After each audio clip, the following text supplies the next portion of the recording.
नमस्कार सभी को। अखबारों की खबर में आपका स्वागत है। आज मंगलवार 9 जून 2026 को मुख्य खबरें कुछ इस प्रकार है। जो सबसे पहले हमारी मुख्य खबर है वो है फतेहाबाद ज़िले से, जिसमें 3.5 किलो अफीम व 32 ग्राम हेरोइन जब्त। यूपी का मुख्यालय सप्लायर 3 लाख कैश के साथ दबोचा। फतेहाबाद पुलिस ने नशे तस्करों के खिलाफ बड़ी कार्रवाई करते हुए करीब 3.5 किलो अफीम और 32.20 ग्राम हेरोइन बरामद की है। इस दौरान पुलिस की 3 अलग अलग टीमों थाना सदर, एंटी नारकोटिक सेल और बस अड्डा चौकी ने न केवल 3 तस्करों को दबोचा है, बल्कि नशा तस्करी नेटवर्क के मुख्य सरगनाओं पर भी सीधा प्रहार किया है। पुलिस ने उत्तर प्रदेश से हरियाणा की नशे की खेप भेज रहे मुख्य सप्लायर को 3 लाख की नकदी के साथ गिरफ्तार किया है। यह घटना एमपी रोई रोड पर 597 ग्राम अफीम के साथ राहुल को गिरफ्तार किया है। सदर पुलिस के प्रभारी निरीक्षक प्रहलाद की टीम को एक गुप्त सूचना मिली कि एक युवक नशीला पदार्थ लेकर जा रहा है।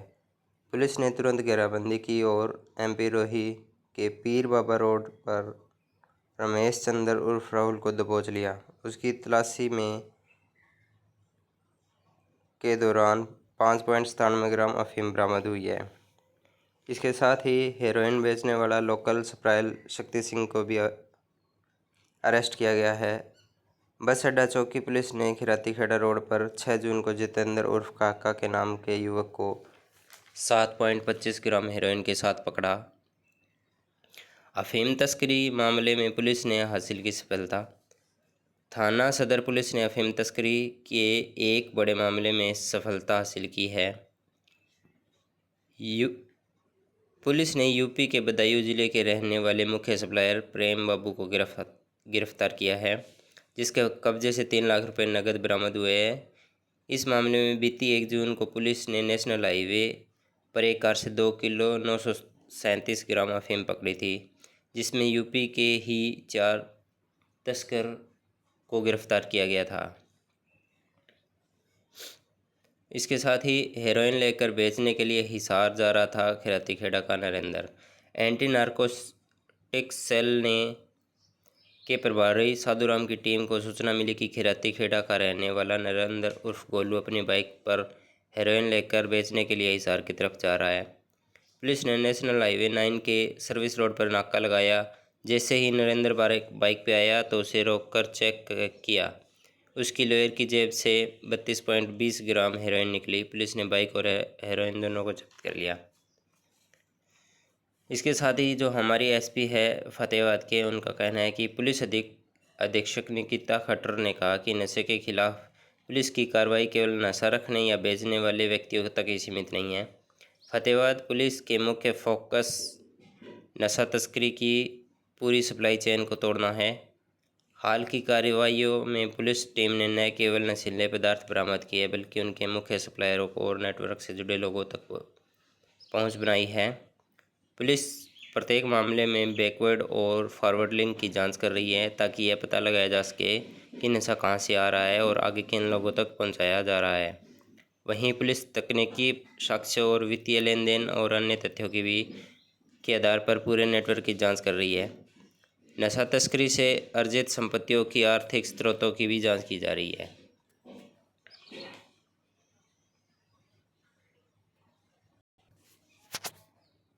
अगली मुख्य खबर अब जो है वो है राजनीति से,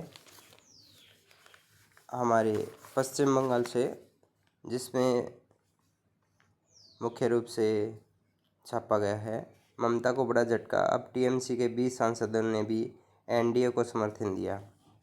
पश्चिमी बंगाल चुनाव के हार के बाद तृणमूल कांग्रेस टीएमसी के असंकट सांसद तक पहुंच गए।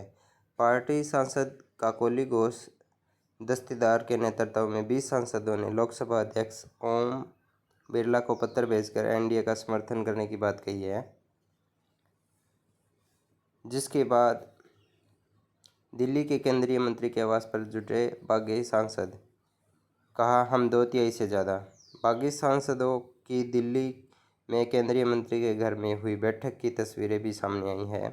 इसमें हावड़ा सांसद प्रसून बनर्जी, बाकुंडा सांसद अनूप चक्रवर्ती, कूच बिहार सांसद जगदीश चंद्र वर्मा, बनसुइया व अन्य दिखाई दे रहे हैं। इसके बाद जो अगली मुख्य खबर है वो है CBSE आंसर शीट मांगने वाले हर 10 में से 4 छात्र अपनी कॉपी की जांच करवा रहे हैं, और जो सबसे ज़्यादा है वो फिजिक्स के लिए आवेदन आए हैं। 4 लाख छात्रों ने आंसर शीट ली और अब तक उनने 1.6 लाख आवेदन हुए हैं। CBSE ऑन स्क्रीन मार्किंग विवाद के बीच कक्षा 12वीं में परीक्षा देने वाले हर 4 में से एक छात्र ने अपनी आंसर शीट रीएवल्यूशन और रीचेकिंग के लिए आवेदन किया है। CBSE की पोस्ट रिजल्ट शिकायत दर्ज करवाने से पहले जिन चरणों में 4.04 लाख छात्रों ने अपनी 11.31 लाख आंसर शीट मांगी थी, दूसरे चरण में इनमें से 1.6 लाख छात्रों ने 3.8 लाख आंसर शीट वेरिफिकेशन के लिए और रीएवल्यूशन के लिए आवेदन किया है, जिसके अंदर एक्सपर्ट समिति द्वारा जांच करेगी सवाल। अब रीएवल्यूशन में अब क्या बोर्ड वास्तव में क्या जांचेगा, यह प्रक्रिया आगे कैसे बढ़ेगी, यदि नंबर बदले तो क्या होगा। उसके बाद है शिक्षा का राजनीतिकरण न हो, वकील बोले नाबालिग छात्रों का पक्ष रख रहे हैं। दिल्ली हाईकोर्ट के CBSE 12वीं के परीक्षा ऑन स्क्रीन मार्किंग सिस्टम में कथित गड़बड़ी पर केंद्र और CBSE से जवाब मांगा है। न्यायमूर्ति नीना बंसल कृष्णा और न्यायमूर्ति मधु जैन की पीठ ने NSUI की जनहित याचिका पर नोटिस जारी किया है। अगली सुनवाई 12 जून को होगी। अगली खबर अंबाला से, जिसमें 2 भाइयों का एक साथ जन्म और एक साथ मौत और शवों का एक साथ हुआ अंतिम संस्कार। अंबाला में हाईवे पर सड़क हादसे में बाइक सवार जुड़वा भाइयों की गई जान। शाहजादपुर में नियति का एक बेहद ही हैरान करने वाला मामला सामने आया है। एक साथ जन्म लेने वाले 2 जुड़वा भाइयों की एक साथ मौत हो गई है। शनिवार को 25 वर्षीय राजेश की अंबाला सेंट्रल जेल से जमानत पर रिहाई हुई थी। उसे घर वापस लाने के लिए उसका जुड़वा भाई राकेश बाइक लेकर जेल पहुंचा था। भाई की रिहाई के बाद दोनों बाइक पर सवार होकर शहजादपुर लौट रहे थे। इसी दौरान नेशनल हाईवे पर 7 पर बेरपुरा के पास उनकी बाइक अनियंत्रित होकर गिर गई। हादसा इतना भीषण था कि राजेश की मौके पर मौत हो गई, जबकि दूसरा गंभीर रूप से घायल राकेश ने अस्पताल में दम तोड़ दिया। रविवार का दोनों का एक साथ अंतिम संस्कार किया गया।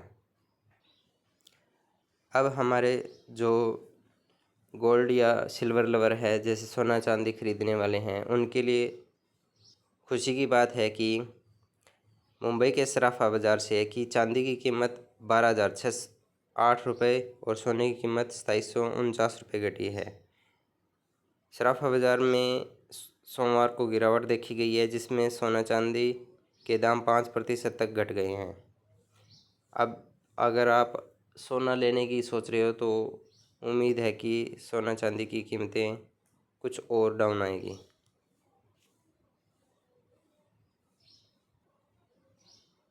अभी बात करते हैं हम इंटरनेशनल लेवल की। तो ईरानियों, हमारी जो अगली खबर है वो है ईरान से, जिसमें ईरानियों ने बताई है कि युद्ध से के कारण उनकी महंगाई बहुत ज़्यादा बढ़ चुकी है और लोग रोटी EMI पर लेने को मजबूर हैं, जिसमें से तेल 430% और अंडे 345% महंगे हो गए हैं।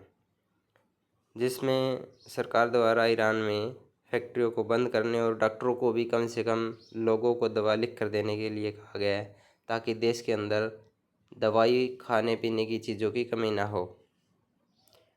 और कुछ समय पहले ही बहाल किए गए इंटरनेट से लोगों को अपने परिवार की सूचना मिल रही है, जिसमें कि लोगों को अपने परिवारजनों के होने की खबर मिल रही है।